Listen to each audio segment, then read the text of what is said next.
On ne sort pas d'une situation mauvaise pour entrer dans une situation pire. Aucune intervention étrangère dans un pays n'a jamais amélioré la situation de ce pays-là. Comme dans l'exemple dans l'histoire, où une intervention étrangère pour secourir les populations massacrées par des tyrans ont débouché sur l'amélioration de la situation, comme c'était un seul pays. Montrez-moi le pays où les Américains ont intervenu, n'est-ce pas, depuis la Deuxième Guerre mondiale, et que le sol de ce pays s'est amélioré, comme on le démontre.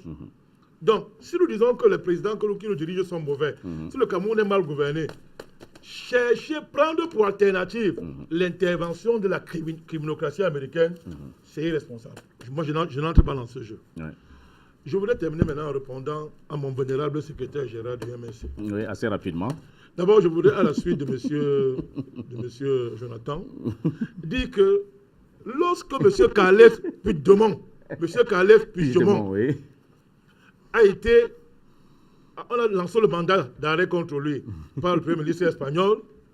J'aime beaucoup le sourire du secrétaire général. C'est bien, c'est convivial, le secrétaire général. Very good. I'm very happy to see your joy. Thank you. Donc, pour dire que lorsque Calef Puigdemont a été, il y a eu un mandat contre lui. Le soir même du vote, tous les pays européens sont sortis pour dire qu'ils sont solidaires de l'Espagne, de l'unité de l'Espagne. Tous les pays là. Je voudrais rappeler ça là-dessus, c'est comme mon ami a dit. Tous ces pays qui viennent se mêler de nos affaires ici dans la leçon, l'Union européenne en tête, les pays là, on dit ils sont attachés à l'unité de l'Espagne pendant que les policiers massacraient les Catalans. Et que le leader qui avait été élu par le peuple catalan avait était sur le coup d'un mandat d'arrêt. Si je dis il me plaît en Espagne, on l'arrête. Et alors nous parlons, il est interdit d'élection européenne. Même dans le pays où il se trouve, on a dit que tu ne vas pas voter ici. Il est déchu. Déchu. De quoi est-ce qu'on parle? Pourquoi ce qui est vrai pour les Catalans n'est pas vrai pour le Cameroun? Pourquoi? Les Catalans se plaignent comme vous, prétendument anglophones, vous le faites. Ils se plaignent comme vous. Mais pourquoi ces Européens qui aiment tant les anglophones au Cameroun n'ont pas la même réaction pour leur propre faire de pro en Espagne? Mais il faut comprendre ce qui se passe. On se moque de nous, mon cher ami. On se moque de nous. Même il y a, alors nous parlons au moins 400 mouvements socialistes en Europe. Je dis 400. Aucun pays européen ne parle avec eux. Je dis même parler pour dire bonjour. On ne parle pas avec eux. Et ils sont sous surveillance policière matin, midi et soir. S'ils dérapent un peu comme ça, on les met en prison. Absolument. Mais quand c'est le pays, on dit dialogue, démocratie et consort. Merci. Oui, président. Oui. Allez-y, terminez. Très rapidement, il n'y a pas de souci. Moi, je ne suis ni francophone ni anglophone. Ouais. Je suis un Camerounais. Les Anglais eux-mêmes ont interdit à ces gens de s'appeler anglophones. Ils les appelaient natifs, indigènes. Ce sont les faits historiques. Les anglophones.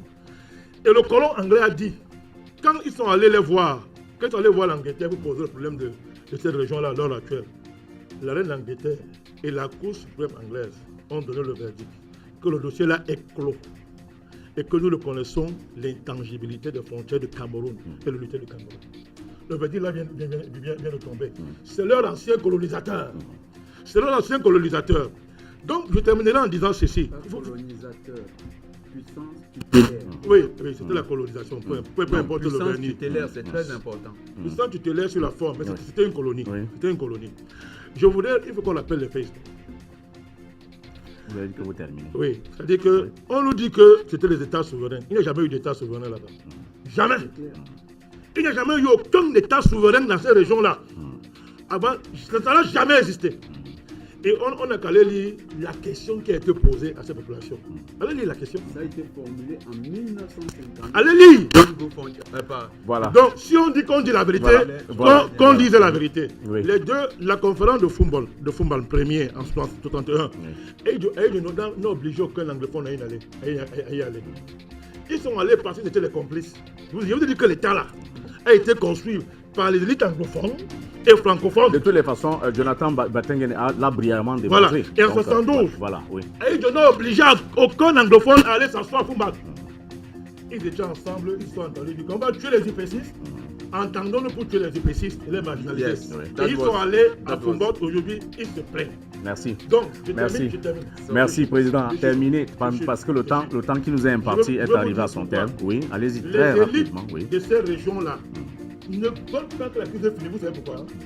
c'est leur fonds de commerce politique et c'est leur fonds de commerce international. Le jour où ça va finir, ils n'auront plus de distance politique. Et encore